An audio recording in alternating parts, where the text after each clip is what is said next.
Góðan daginn, velkomin í sérstaka þátt af Temjum tæknina, þar sem að ég með Píu Sigurlínu Vinnika, upplýsingafræðing á bókasafninu Háskólanum á Akureyri. Vertu velkomin í Temjum tæknina. Bara takk æðislega fyrir. Það er sérstök vika í gangi hjá ykkur Open Science. Já, eða Open Access Week, byrja eftir helgi, sem 20. október. Já, og það bara svona alþjóðleg vika, það sem lagt áhersla á svona Open Access mál, Open aðgang, en við erum svolítið frjálsar og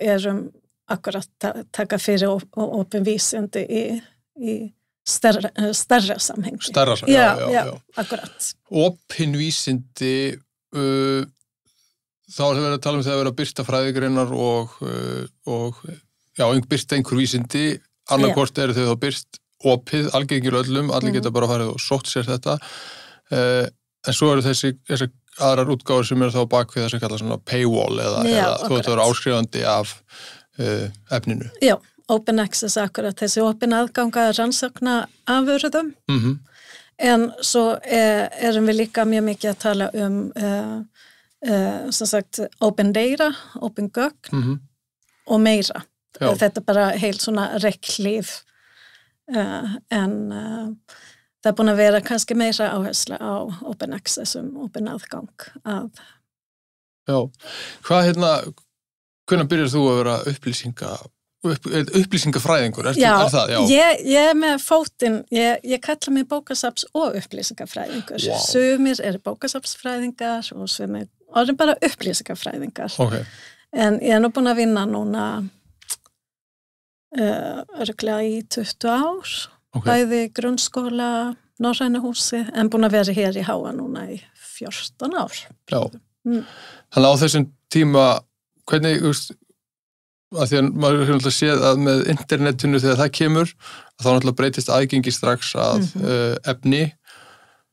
og náttúrulega fyrir það þá var það náttúrulega allt sem að gefa út á prenti og aðgengið allt annað, svo kemur internetið. Byrjar svona Open Access með internetinu? Já, það gerir það. Náttúrulega búin að vera eitthvað svona á diskum og alls konar fyrir þann tíma. Já, með tölvu. Já, með tölvu. En að sjálfsögðu aðgengi eikst náttúrulega með internetið. Og ég hugsa eins og núna þegar ég vinna hér og við erum náttúrulega mikið af nemendum sem eru ekki staðsett hér hér á Akureyri, að það er mjög mikilvægt að akkurat hafa efni að rafrænu formi, bara til að okkar mantra sem upplýsingafræðingar að veita jafna aðgang að upplýsingum og við gerum það náttúrulega með að hafa þetta rafrænt, ekki þurfa að vera hér á staðunum og akkurat bara komast í prenta efni. Einmitt, og ég svona, ég mikið fyrir opin hugbúnað og opin vísindi og nota það mikið vegna þess að þetta náttúrulega, þetta eikur frambóð á því efni sem maður getur nýtt sér á internetinu og ég hef oft verið að spá í að af hverju hver ávinningurinn að því að birta á bakvið paywall og svo ég fylgist stundum með honum á YouTube, hann auglæknir og með svona alternatív karakter sem Dr. Glauchenflachen og hann stundum að gagnrýna til dæmis bandarist heilbrigðiskerfi, hann læknir og svona með svona satíru karaktera og hann hefur verið að tala að hvernig svona allavega eins og sum tímarit vera þannig að annarkvort setjum við þetta bak við paywall eða þú þarft að borga okkur. Er það, þú veist, hvernig virkar? Ég bara svona spáði hvernig segjum svo ég sem einhverja grein sem ég langar til að birta og mér langar að birta hana Open Access en veist, hvað var einhverjir frekari kostir við að birta á bak við paywall? Nei, þetta snýst allt peningar og í dag kannski þú veist, þetta náttúrulega efni heilan þátt, bara allt þetta er mjög stutt náttúrulega áður fyrir kannski þessi vinsælustu tímaritin og svona, það var náttúrulega dýrt svo flott að fá birta í þannig tímarit, en ef þú ert að birta í tímarit sem bak við paywall, það náttúrulega ekki mjög margir kannski sem komast í það. Það náttúrulega fleiri sem mun geta lesið grein sem í open access, en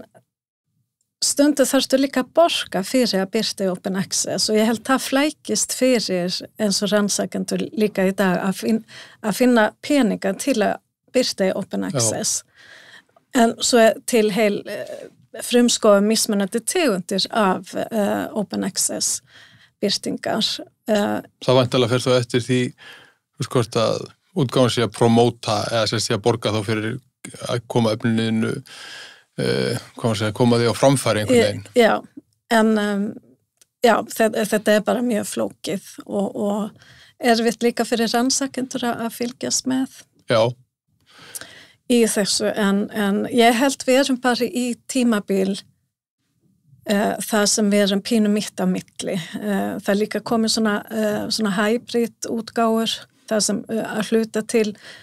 bak við paywall eins og borga ekstra fyrir að fá það í opin aðgang, en ég held við erum bara í svona millibílsástand núna, held ég. Eins og fleiri stöðum erum við akkurat, í þessu millibilsástandi og ég fylgist hérna bara nokkur reglulega með þarna ArchiveX sem með byrta svona preprint og þannig einfallega vegna þess að svo tækni sem við erum að glíma við í þessum þætti hún þróast svo ofboðslega hratt að vera að gera einhverjar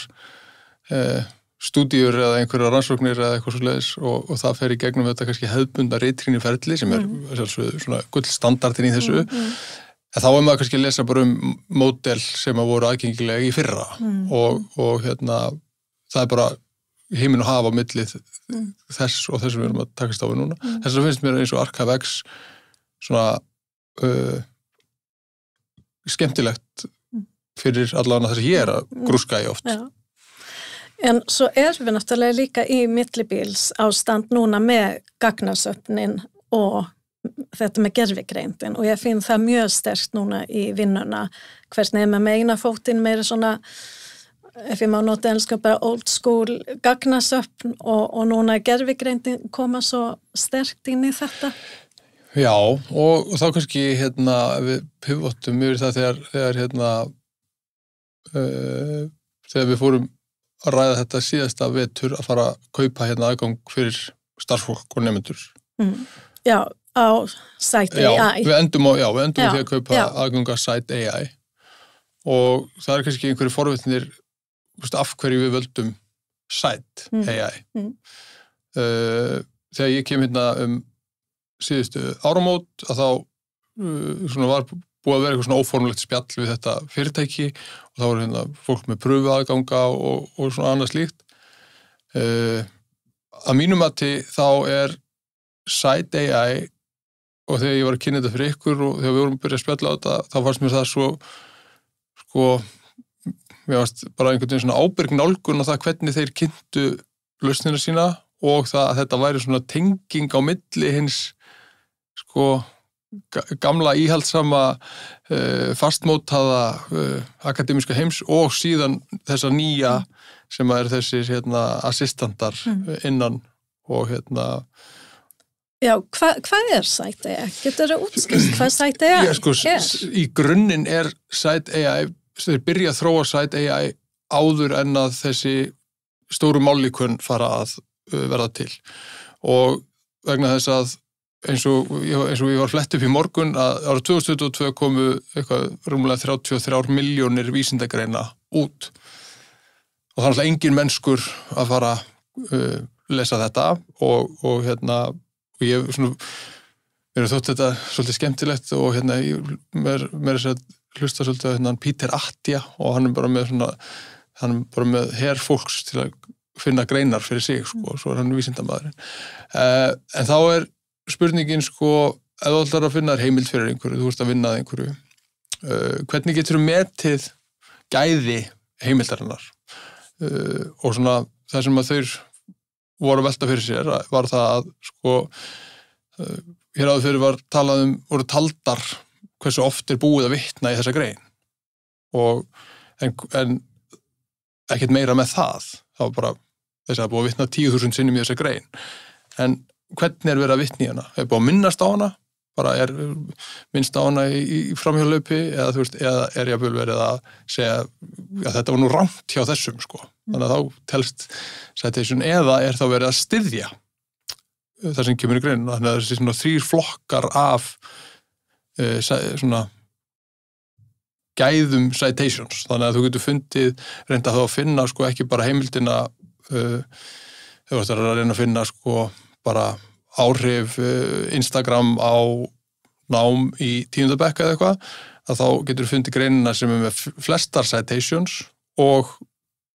svo getur þú fundið greinina sem með flestar supporting citations. Svo getur þú reynda kannski að finna greinina sem með eitthvað sem þveröfugt og búið að svona vera umdeilanlegt. Þannig getur þú byggt upp heimildasafni þitt sem þú ert að vinna með fyrir ritgerð eða rannsókn eða hvað sem út frá svona gaggrínari nálgun á heimildina þínar. En þetta gagnasafn í raun. Cite AI gagnasafn í raun. Já. Nema þú nota gervigreind til að leita í gagnasafnið. Þetta mjög góður punktur vegna þess að eitt af því sem ég heitlaðist strax af við Cite það að þetta vélnámslíkan. Þetta ekki, þetta 2 þetta. Ef við erum bara að tala gagnagrunnin þeirra, þá byggir hann á vélnámslíkani sem miklu meira robust tækni heldur en þessi LLM, þessi neural network stóru mállíkun. Af því að þú þjálfar vélnámslíkan með ákveðnum gögnum og svo prófar það og fram og tilbaka og það með þess að ritgerð á ArchiveX frá Cite, þar sem þeir lýsa þjálfurinni á vélnámsmódelinu sem þá svona natural language processing eða svona textagreiningar og flokkunarkerfi. Þannig að þegar kemur ný ritgerð eða ný grein inn í þeirra gagnagrunn, þá fer það í gegnum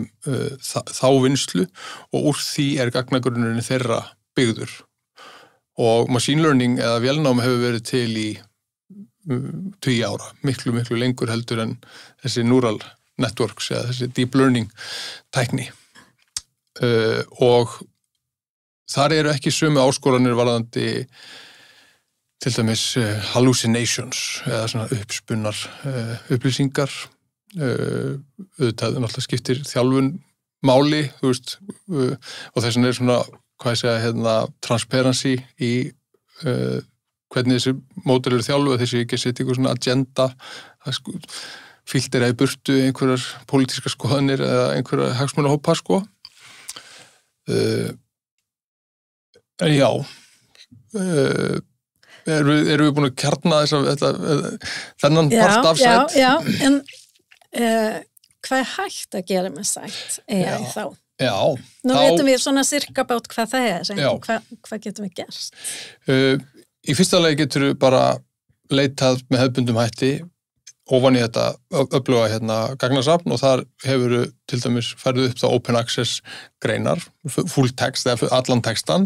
og síðan ef það þá greinar sem bak við paywall og þá það hvort að þú sért með þá aðganga því eins og við höfum gegnum háskólan að þá getum við nálgast textan en það oft abstraktar, oftast abstraktar sem hægt að skoða. Síðan í raun og veru þessi blessaði assistant hjá þeim sem að mér finnst og ég var einhvern veginn alltaf svona meira samferður það, mér finnst þetta einn besta útfærslan á notkun á svona tengingu við large language model með API vegna þess að það assistant þarna inni og hann bæði hægt að nota bara eins og hann kemur á kunni en síðan hægt að stilla hann og þú getur valið annað hvort að stilla á milli OpenAI sem þá ChatGPT eða Anthropic sem þá Claude og þetta sitt hvort mállíkani, þetta sitt hvort fyrirtæki, þetta 2 fyrirtæki og þau líka með mismunandi módel, hvort að það sé að þú getur verið með svona reasoning módel sem eiginlega bara að mótilið, það látið bara vinna lengur á gögnunum, hefur bara fyrirspurningar keyrast í gegn aftur og aftur upp á það mótilið þá reyna að sannfæra sjálft sig að það hafi réttar fyrir sér og þetta hefur aukið nákvæmni og og svona dregið úr ofskynjunum, en af því að þetta tengt við þeirra machine learning eða þeirra gagnagrunn sem er tiltölulega nýr og svona byggður upp á nútíma kröfum að þeir urðu, eins og Sean Rife segir í podcastinu, að þeir voru bara ótrúlega heppnir vegna þess að þeir fóru að gera samninga aðgengi að gögnum frá þessum útgefendum áður en að LLM-in fór að koma vegna þess að þá allt í einu var mikið gullæði í því að fá aðganga þessum gagnasöfnum, þá í gegnum API eða eitthvað slíkt,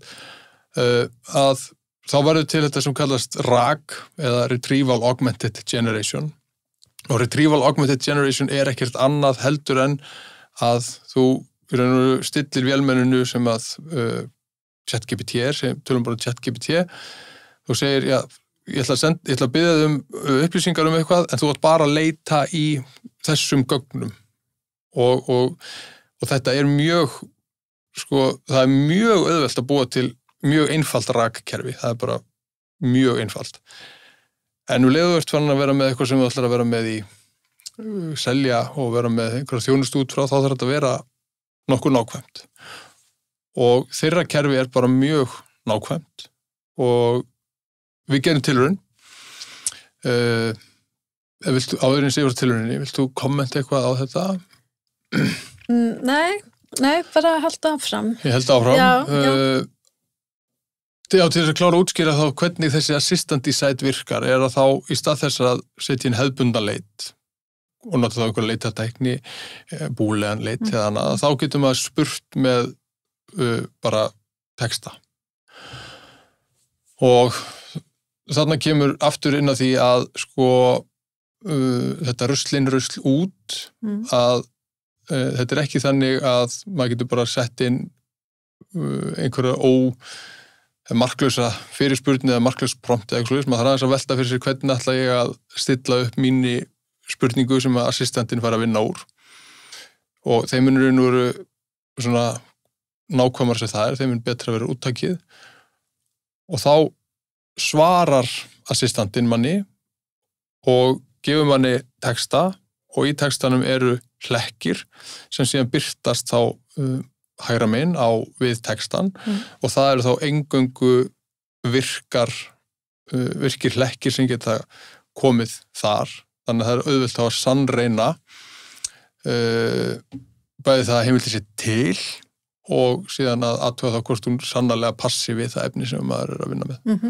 Myndið þú prompta í Sight AI eins og þú væri að prompta í eins og ChatGPT eða Claude eða eitthvað? Er það sama, virkni? Ég hef bara, þegar ég hef prófað þá hefur maður yfirleitt bara verið með eina setning eða eitthvað, myndið þú bara gera svona kafa enn dýpra með meira svona flókiprompt? Já. Eða myndið þú vilja bara halda í eitthvað svona einföldu? Ég segi við fólk bara legur búin að prófa þetta nokkur sinnum að bara setja inn setningu eða eitthvað svona að prófa að fara að stilla upp promptunum með skipulegum hætti. Einfallega vegna þess að þessi LLM þau eru svona ólíkinda tól þannig að við segjum bara fyndu bestu greinina áhrif ivermectin á COVID þá ert þú algjörlega að fela LLM-inu aðgerðarbindingur og því hvað best sem getur alveg verið skemmtilegt ef þú vill henda út bara einhverjum háf og ert bara að leita einhverju en þú ert að fara að leita að vilt finna nákvæmari eða þrengja niðurstöðuna þínar í assistantinum, þá þarf það að fara að stilla upp nákvæmari fyrirmæla, þú ert sérfræðingur í greiningum á þverfaglegum rannsóknum COVID-faraldursins, mig langar að finna útgefið efni frá Evrópu, Asíu og Bandaríkjunum og ég vil fá þú veist, rannsóknir það sem eru birtar einhverja tölfræði niðurstöður og sýndu mér nýjustu og mest tilvísuðu greinarnar helst með supporting citations.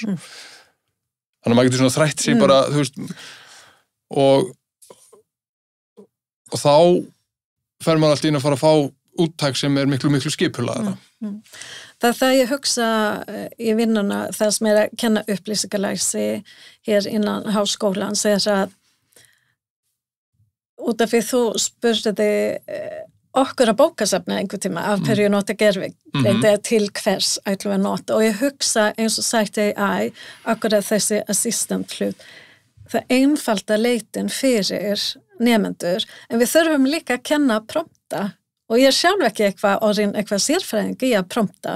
það sem er kannski meira í boolean-leitina en ég held að þetta mun hjálpa nemendur að leita betur eftir maður kannski búin að fá æfa sig meira í að prompta en þú ert samt með sama hvað ég segi hindranir eins og með þessi venjulega gagnasöfni eins og Scopus, Web of Science og EBSCOhost allt þetta að maður þarf alltaf að vera VPN-tengt maður þarf að hafa slóðina inn í gagnasöfni eins og sæti svo þú veist að en leitin sjálf verður miklu öðveldra held ég fyrir nemendur. Já, og þarna held ég líka við séum sko í millibilsástandi. Já, akkurat. Millibilsástandi með því að segja að þetta sé einfaldara. Já.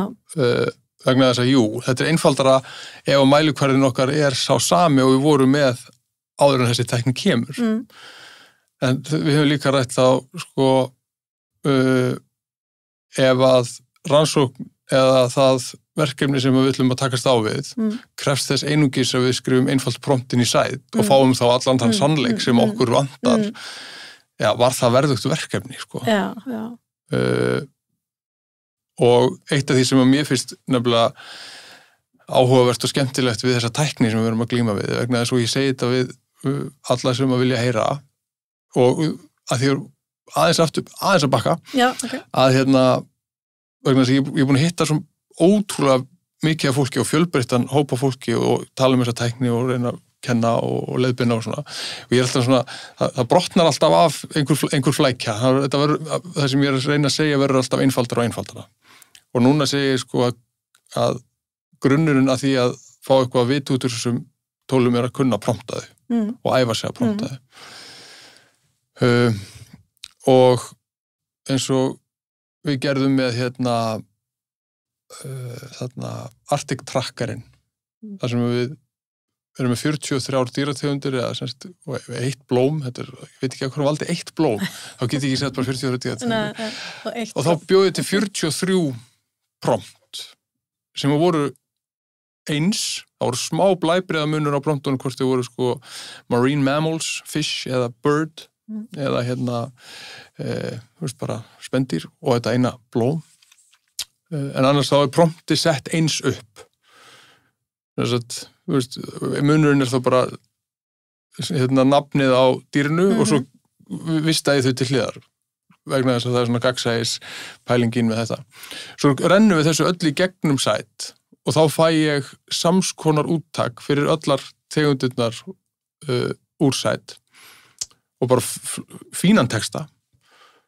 og svo tókum við og prófuðum þetta voru 460 heimildir sem að voru fundnar og með því þá nota Zotero hvað kallið þið Zotero? Heimilda umsýslu kerfi heimilda skráninga kallum við það heimilda skráning og það er þetta gera svona validation og það var allt validated og svo settum við þriðja aðila, hann Einar Magnús hann fór og fletti upp 50 manual til að kanna sko hvort að nafnið passaði og heimildin og nafni á greininni og höfundarnir og ég skoðaði svona slembi úttak svona rúmlega 25 og það var alveg allt rétt. Þannig að sko einföldun ef við miðum við hvernig þetta var áður fyrr en ég held að krafan sko frumleika og og í raun og veru sko rökstuðning nánast fyrir sko af hverju velur þessa heimild verði meiri en á sama tíma þá eru sko tækifærin og þessi tækni mér líður svona eins og ég komin í viðtali í eigin þætti að þessi tækni henni alveg sama úr hverju hún vinnur. Ja. En nu är vi naturligt tala så sagt assistantsluten så är hägt att göra bara hävbunden leit en så boolean leit och jag huxar akkurat vi är med mycket bredan hopp innan skolan så vi är med ninema. Ja. Vi är med ninema som jag fick spörsning vad tillvisen är. Ja. Som vet inte så visst vad det är till att börja med. En så är vi masters, vi är med doktorsnema och rannsakande så vi är naturligt sinna mycket bredan hopp och jag är helt akkurat assistent kanske hjälpa grundnema mycket. Vi är med marka mastersnema göra systematic reviews och andra sådana hemilta sammantäkter. Ja. Då huxar jag hin vad jag säger vänliga leiten är bättre för dem. Utifrån att de får fler heimildir att vinna års. Ja. Men du säger det? Ja. Ja, och så är det assistant, det är sådana vänliga search och så är lika ekva som heter tables. Ja. Som jag har rent själv inte skådat väl än så. Nej, och så är det så det är friskiften. Och så är det alltså literary review möguleiki hjá þeim sem ég hef aðeins prófað. Ok, hvernig er það í search? Nei, það er þarna uppi í menu hjá þeim. Já, ok. Og þá er henni bara hliður upp grein og þá er finna þér heimildaskrána og meta hvort að þú sérst að nota Já, það Anna hann svona double checka að heimildina hvort þessi valid eða hvort þessi góð eða hvort þessi búið retracta eða eitthvað svo leiðis. En það eftir á þegar maður kannski búin að gera eitthvað aður og maður vil svona A2F heimildanótkunin er í lagi. Já. Þetta er nefnilega sko, þetta er það sem að ég var svolítið að ræða í gær á vinnustofu og hefur svona verið að leggja svona fyrir fólk og ég talaði um þetta líka á erindi sem ég var með fyrir helgi að þetta millibils ástand sem við erum í núna ég horfst einhvern veginn á það að það er svo margt sem í raun og veru bara horfið sem að var áður fyrr og það bara alltaf einhvern veginn gerist í söguna, það bara svona breytingar verða þannig að einhvern veginn var eitthvað gert svona og þá svo breytist eitthvað og þá verður kannski einhver hæfni og færni sem að verður minna mikilvæg og maður getur bara sagt sko eins og einu sinni voru húskind á Íslandi, það var allir með sko arinn inni á sér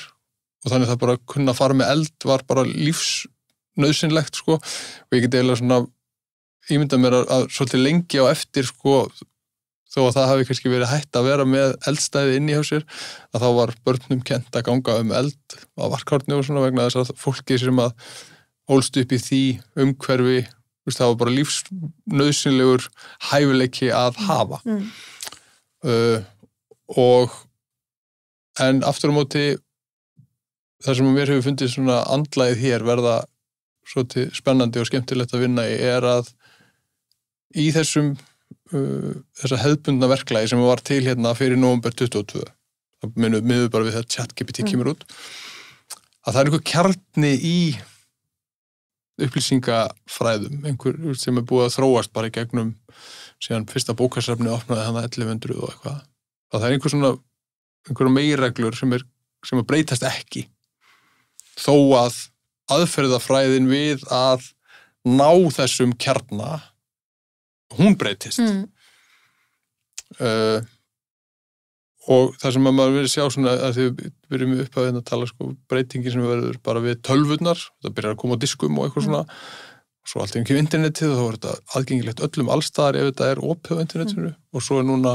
AI sem að getur hjálpað að finna nákvæmlega það sem að þú ert að leita að og svona hvað er það í raun og veru sem að hvað það sem að svona, mikilvægt að verja einhvern veginn,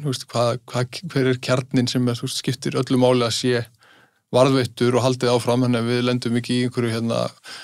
hugsanarskuld gagvart heimildarnotkun eða einhverju slíku og hvað það svona sem við kannski þurfum að sættast við að verði ekki jafn mikilvægt. Fattar þú hvað ég að fara með þetta? Já, það spurning. Það spurning. En ef ég hugsa akkurat bara út frá sjónarhorn nemanda, kannski það sem assistant-hlutin sæti að gera auðveldara akkurat líka, þú ert ekki með sama magn. Eins og ef þú ert assistant, hann gefi yfirleitt kannski 50 heimildir, en ef þú leita meiri hefbundum gagnasöfni og þú ert ekki búin að þrengja leitina nóg vel, þá svona mjög algengt að nemendur þau bara í djúpa, þau með svo mikið af greinum og reyna að finna eitthvað grein sem henda þeim. Þarna finnst maður akkurat assistant kemur sterk inn og hann gefur eitthvað, kannski topp, eitthvað heimildir eins og fæð og eitthvað, kannski heildina svona 50. Sem sagt, assistant hlutan og ég held það hefur svolítið þægilegt fyrir grunnnema sem að byrja hér í háskóla. Eða þú veist, ef ég hugsa út frá það. En ég var líka með nemandi daginn sem var að reyna að prompta í svona venjulegum búlíanleit og það gekk náttúrulega ekki vel. Nei, skilur þessu það, nú hef ég séð að nemandi sem byrja að prompta þú veist, bara í EBSCO-host eða eitthvað. Já. Svo þú veist, heimildarleit freka flókin ferli. Það margt sem þú þarft að hafa tölvukunnátta og ég kenni náttúrulega upplýsingalæsi. Nú erum við að tala gervigreindalæsi og akkurat þessi gagnrýna hugsun sem þar og eins og ef ég hugsa þegar ég kenna hér í HA að ég hef mjög sjaldan tíma að fara inn í akkurat þetta vera gagnrýnin, hvernig ég að velja og meta. Mín kennsla enda yfirleitt þegar leitin gerð. En þarna kemur náttúrulega líka sætt AI svo sterk inn út fyrir að hjálpa nemendur til að meta. Já. Þú veist, innihald. Þú veist, en svo eins og ég sýndi nú á vinnustöðunni í gær að því að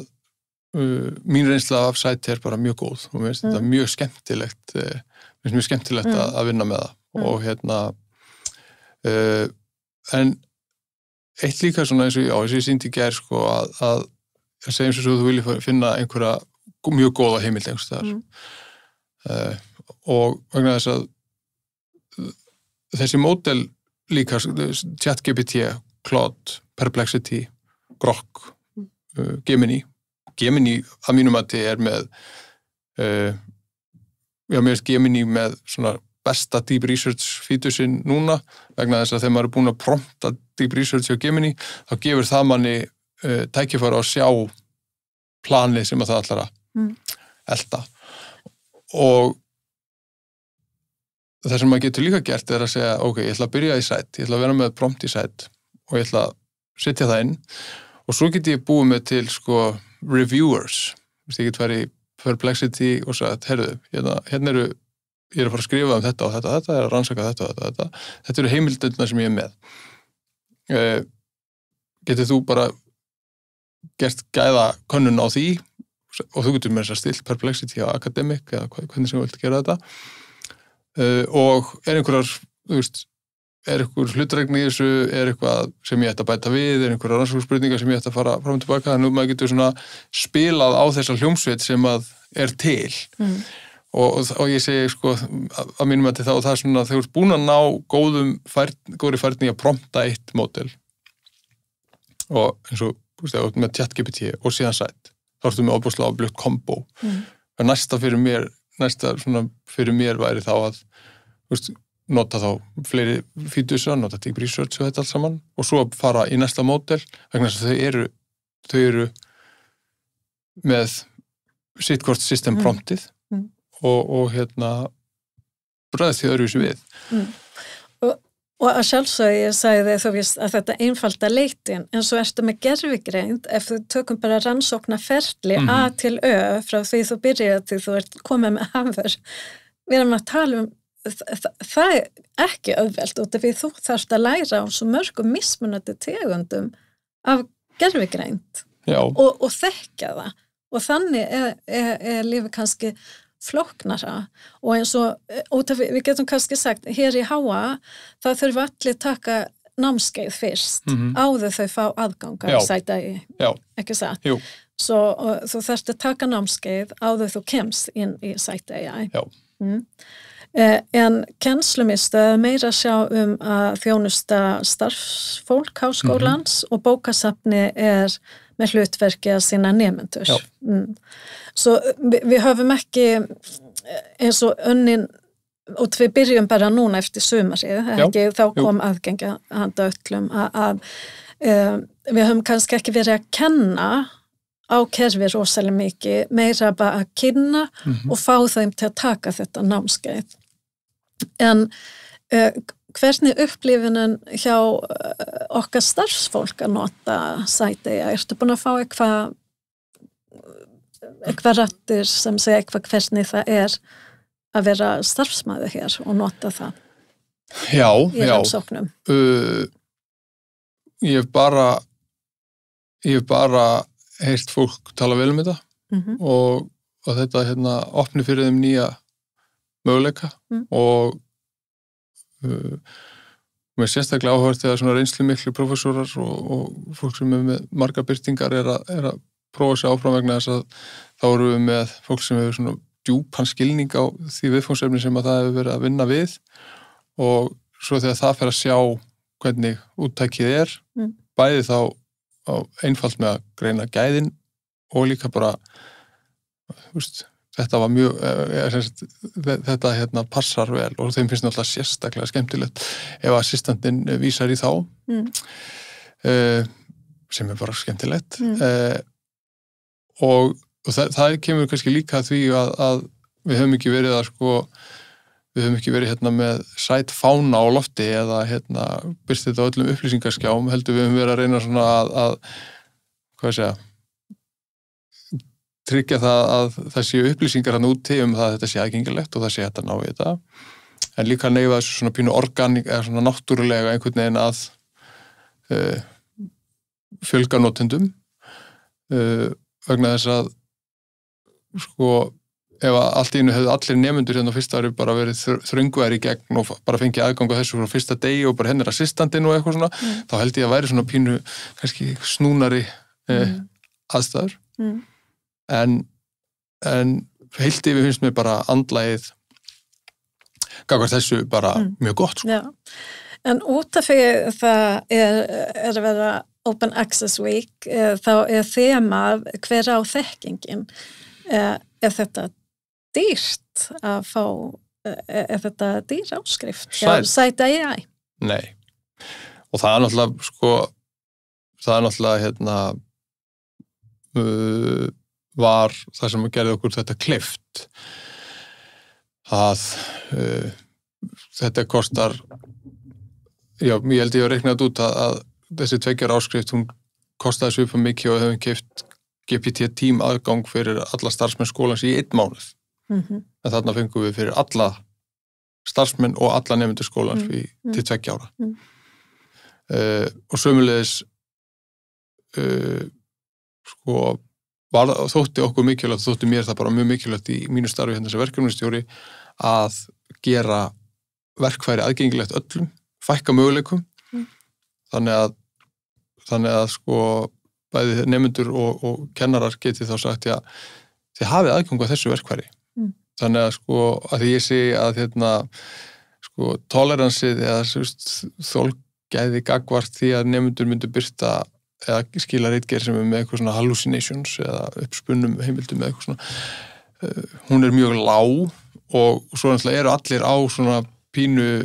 hyperalert núna gagnvart þessu En býr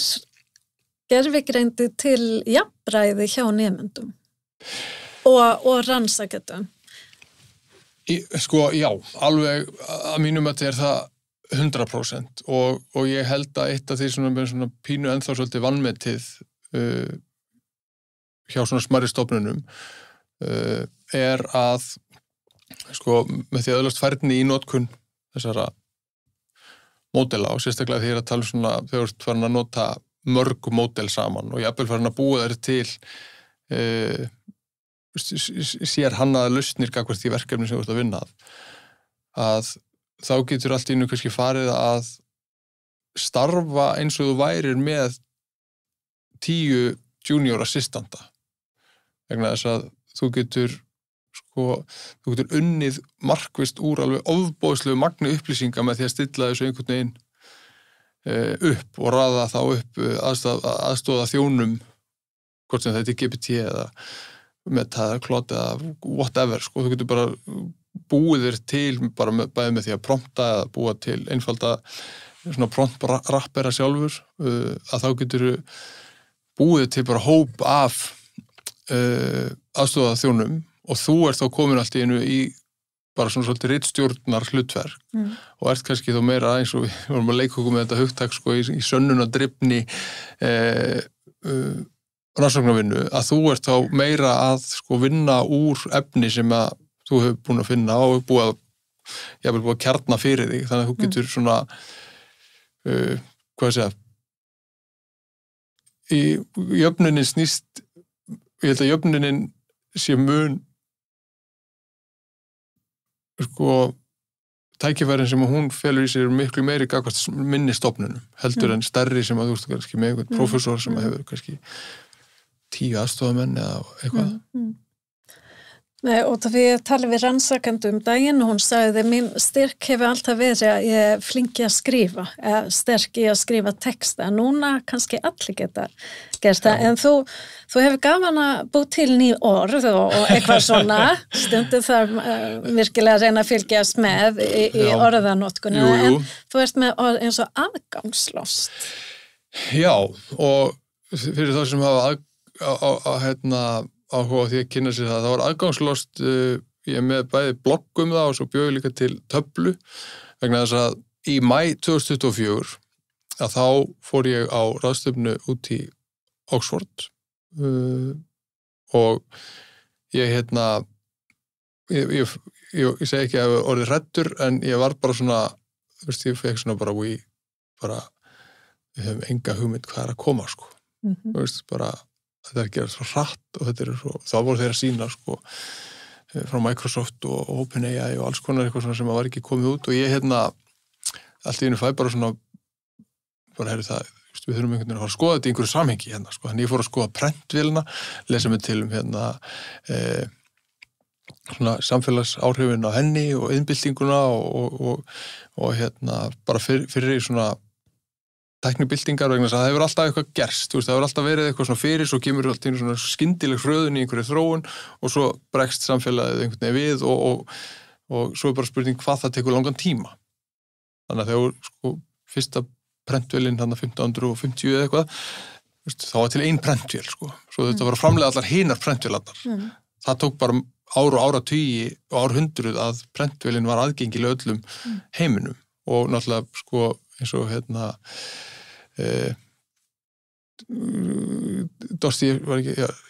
Dostojevski glæpur hann var handtekinn og átt að taka hann að lífi vegna þess að þeir eru með sko óskráða prentvél í Sovétríkjunum þannig að miðstýring á þessari tækni var gríðarleg og svona sjáum við svo kemur gufuvélin og alltaf var þetta svona logistics nightmare sko, það þurfti einhver að fara að framlega stálið og koma þessu út þannig að sko, jú, það varð miklar umbreytingar en hins vegar, þetta voru áratugir sem þetta tók að hafa áhrif á svona makroekonomist samfélag einfallega bara vegna þess að framleiðslu línurnar og útdelingin tók svo langan tíma. svo sjáum við, þú veist, svo kemur þetta bara, svo verður alltaf hringinni hraðar svo ef við tölum heimilistölvuna, hún fer að koma á 9. áratugnum, en þú veist, þá það bara fáir sem að eiga tölvunum dýrar og hálf ónýtar til flestra verka og ég segi stundum, sko, ég með þetta við Excel, sko, þegar Excel kemur þá svona fyrsta svona sprengingin í, þú veist, þegar Excel kemur í Windows, þú veist, þá komið mús og þá svona notenda aðgengilegt og allt í einu fara bara allar skrifstofur að innleiða Excel, en þetta tók samt áratugi internetið þá jú, þú veist, það byrjar þú veist, módemi, þetta hægt leilegt hraðar, kemur iPhone allt í einu, kom internet í vasan tekur samt nokkur ár á svona, veist, allir sem snjall ég var með fyrsta iPhone-in, sko, ægilega fínn ég þurfti að láta það, veist, hakkana því hann var ekki hægt að nota hann á Íslandi svo þegar það kemur að þessari tækni þá þetta tækni sem að hefur aldrei verið til áður hefur aldrei verið til tækni sem að, sko, svarar þegar sem þú getur átt samtal við eins og þetta ræðið aðra manneskju og hefur aðgengi að sameiginlegri upplýsingum alls mannkyns frá upphafi, má ég segja, þetta er búið að tróða það er búið að þjálfa þetta á nánast allar upplýsingar sem að hafa verið búin til nema þær sem eru harðalæstar einhvers staðar og útdelingin á þessu á ljóshraða nánast á ljóshraða vegna þess að þeir uppfæra bara módelin einhvers staðar í Silicon-dal eða Kína eða eitthvað svona og allir í heiminum sem hafa aðgang að interneti eða snjallsíma fá þetta bara upp og þannig að og hvernig tengist það orðinu? Aðgangslost, já, sko það er nefnilega kemur til að því ég en við erum eiginlega komið þangað við erum komin í og núna verður aðgangslostið til, sko. Hverstum að nota ný tækni? Nú verður, sko, aðgangslostið verður til að lost úr bara heilbrigðisvísindum og bara skert jafnvægi, það bara eitthvað þú ert að missa mikið blóð þú bara ferðu í lost vegna þess að þú ert að missa það mikið blóð kerfið heldur ekki upp í þrýstingi og þá þarf að gera eitthvað vegna þess að þú heldur lífinu á meðan líka með nær að vinna á móti þessu en ef þetta nær að ganga lengi þá fer þetta alltaf versta veg þannig að lost ástand bara eitthvað svona röskun og jafnvægi og þetta er náttúrulega gríðarlega mikið röskun og jafnvægi vegna þess að allir ChatGPT-5 geti ekki tekið öll flest próf sem hafa verið lögð í þessum skóla og staðið sér bara hreint ágætlega í þeim og skrifað flesta ritgerðir og inn á vinnustöðum og víðar að þú getur látið þetta draga saman fyrir þig og eitthvað en við erum ekki með við erum ekki búin að, sko, normalisera hvernig við ætlum að nota þetta og þetta meira svona villta vestrið hvað það varðar og það myndar bara gríðalegt svona ójafnvægi hjá ef við byrjum bara hjá, sko, einstaklingum sem að til dæmis hafa byggt upp við vorum með stúlku sem að kom fyrra var með á ráðstöfnu hjá okkur sem var fyrsta ári hugbúnaðarverkfræði hún kemur með vonir og væntingar og búin að undirbúa sig undir það að fara í háskólanám í hugbúnaðarverkfræði, þetta er bara svona og svona hefur alltaf verið, svo bara allt í einu bara blasir bara algjörlega ný raunveruleiki við en á sama tíma þá stofnunin, hún hreyfist ekki á sama hraða þannig að það verður bara svona hver verður tilgangur minn og hvað gerir ég með þetta nám og annað slíkt og svo þetta alltaf inn í fyrirtækjum og stofnunum En hvernig getum við þá efla nemendur í þessu? Hvernig ég meina mentun eitthvað aðeins öðruvísi núna, það eitthvað sem hefur breyst hvernig getum við efla nemendur núna til að nýta sig þessi nýja tækni og geta vaxið og dafnað sem einstaklingar og læra Ég held sko í fyrsta lagi þá verðum við að gangast við því að við vitum það ekki. Einfaldlega vegna þess að tæknin kom út 22 og þarna kemur líka svona takmörkunum rannsókna og öðru sem við verðum að birta áhrif þessara tækni og svona. Það má þarf virkilega grúska í aðferðafræði köflunum og hvernig þetta var gert vegna þess að stundum þetta svolítið svona shaky og meira kannski til þess að leita headlines.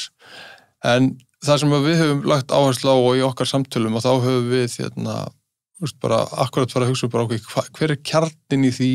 að þú ert að sækja þig menntun, þú ert að sækja þig þjálfun, þú ert að sækja einhverja hæfni og færni og eins og við komum sko að ritgerðin sjálf, táknin á blaði eða tákn á skjá sem er búið að raða saman í einhver texta, er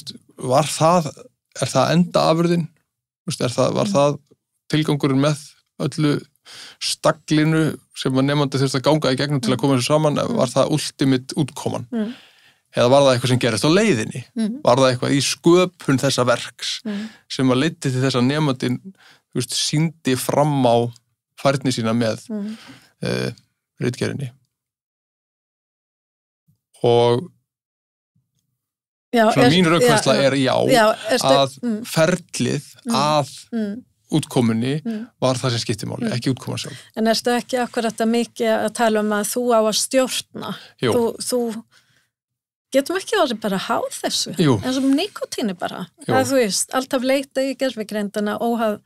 hvað maður er að gera í lífinu, að þú veist, að nota hann á ábyrgan hátt. Jú, og að því að þú vorst að tala um sko hugtök og svona hjá mér að því að það náttúrulega kemur þessi lögfræði menntun mér svolítið vel sko,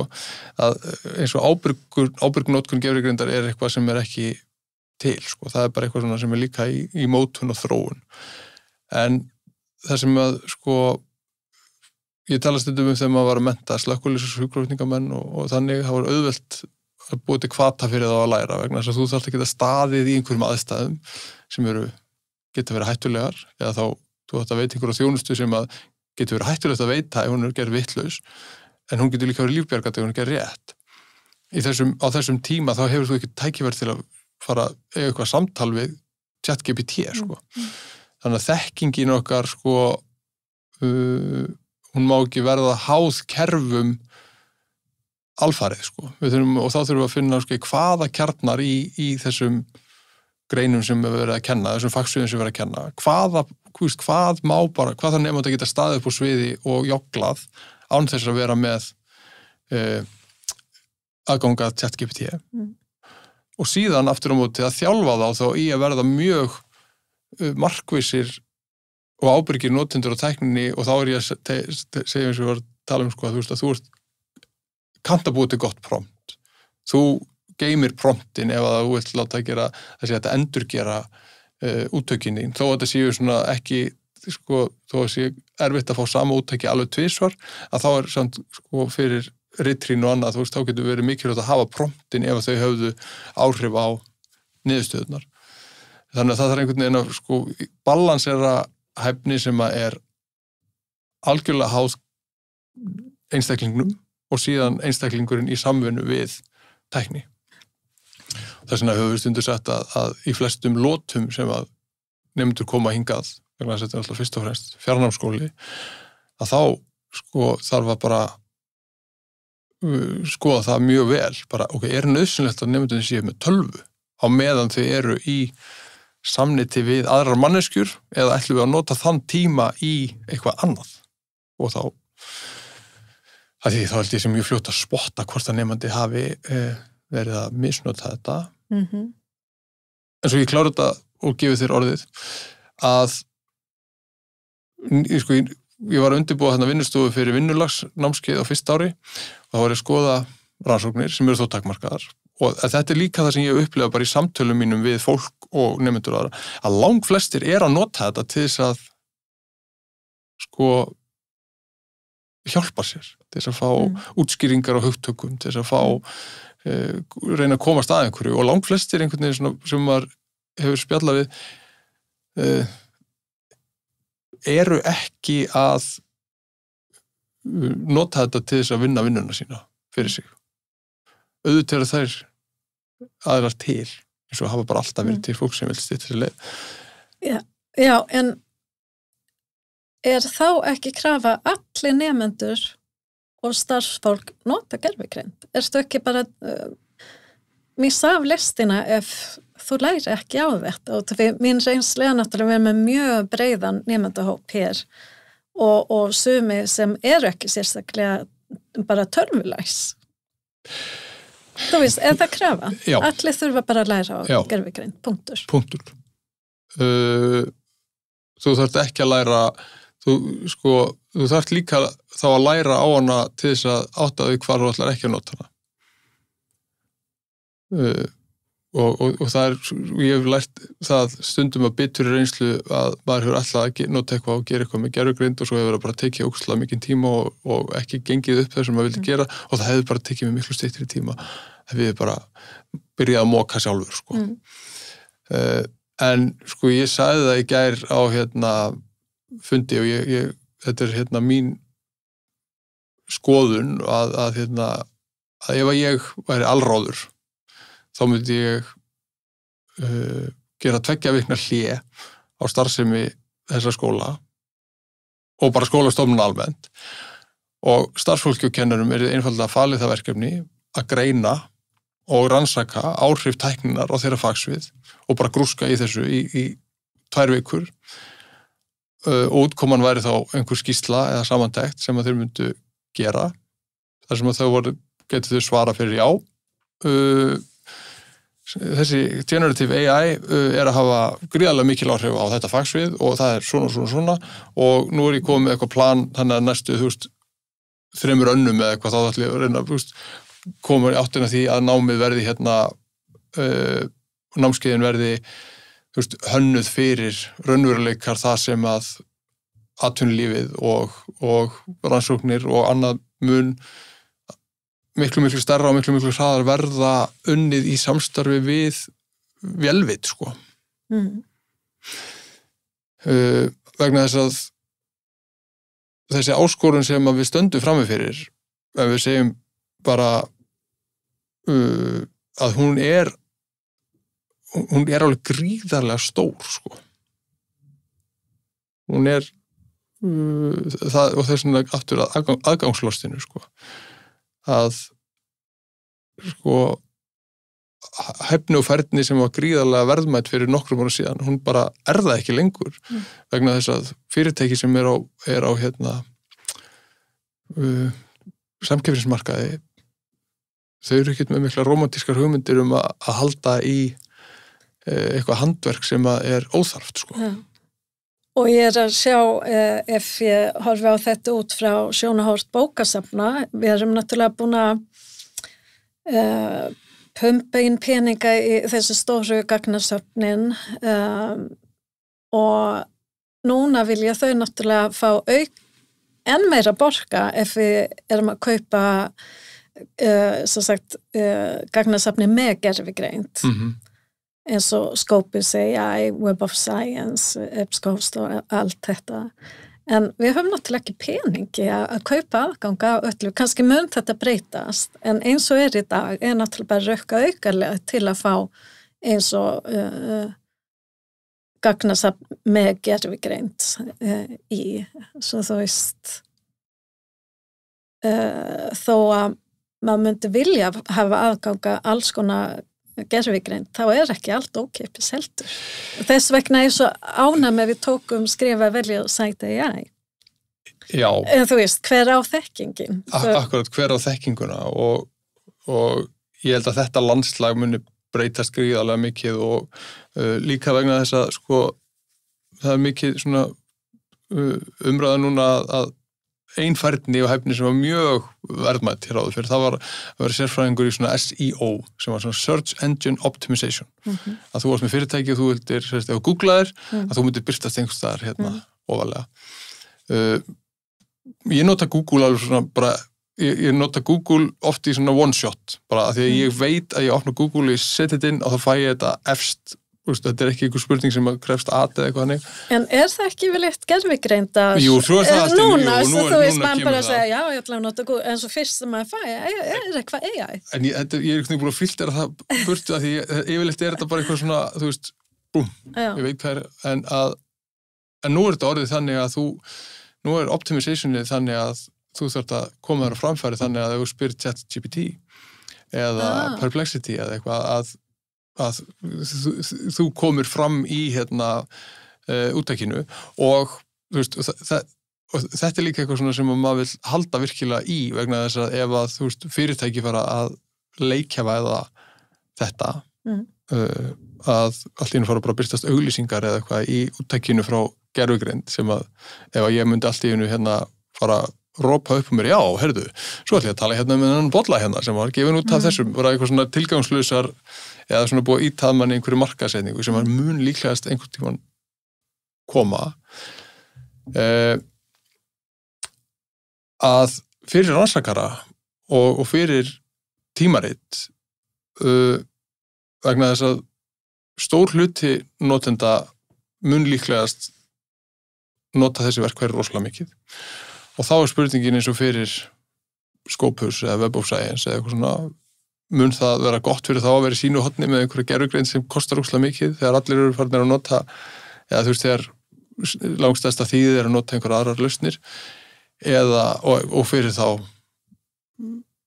útgefandi að vísindamanni sjálfan skiptir það ekki svolítið bara máli að koma þessu til þess áhorfendahóps eða til þess lesendahóps sem að þarf á þess að halda. Tókst mér útskýra þetta nú vel? Ég held það. Já, ég held það. Það bara gott að vera eitthvað svona flæði. Það gott að vera flæði, þú veist. Það hlaðvarp flæði, sko. Já, akkurat. Hér eru við ekki að lesa fréttir. Nei. En, sko, bókasöfn. Af því ég hef með áskorun til fólk sem með að skrifa niður hjá sér hvað það sem að það vil passa upp á. Hvað, þú veist, hefðir og einhver þekking og eitthvað sem að, þú veist, við viljum komast í gegn þessa í gegnum aðgangslostið með. Og svo þá maður einhvern veginn að rannsaka þann lista sinn með þá hjálp gervigreindar til að komast að hvað raunverulegt, hvað getur maður vissulega að passa. Og ég held að sko bókasöfn vegna þess að bókasöfn bara byggt á einhverju svona ótrúlega fallegri hugmyndafræði aðgang að upplýsingum í veist, einhverju þægilegu umhverfi. Þau eru bara opin, þú getur bara að labba þarna inn, náður í bók, sest niður og átt einhvern tíma. Og ég sko nefnilega held að, og fyrir mig, að þá mikilvægast að lykilmælikvarðinn á sko velheppnaðri innleiðingu og notkun gervigreindar. Það að fækka músaklikkum og fækka tíma við skjá. Þannig að manneskjan geti staðið frá skjánum og gert eitthvað annað og hugsað með sínum heila. Og eitt af því að sittast niður og lesa bók. Það öðruvísi inntaka upplýsinga. Við megum ekki bara verða alltaf með sömu inntaka upplýsinga.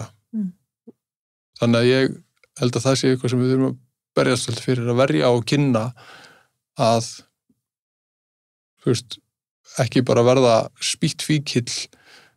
gervigreindarinnar að bara meira og þú sittur bara 8 tíma á dag bara að spjalla við grokk. Heldur að kjarna verkefni svolítið og segja hérna ætla ég að vinna þetta með gervigreind, hérna ætla ég ekki að gera það. Og síðan standa upp frá tölvunni. Þess vegna reynum við bjóðið alveg til þetta podcast vegna þess að þetta vettvangur fyrir okkur að tala saman. Sko. En það alltaf hægt að hafa samband við okkur, ekki? Jú. Já, það að bara finna okkur á starfsmannasíðuna hjá HA ef það eitthvað. Já. Og þá getur samtali bara haldið áfram. Algjörlega. Pía, takk fyrir gott spjall. Takk sömuleiðis, Magnús.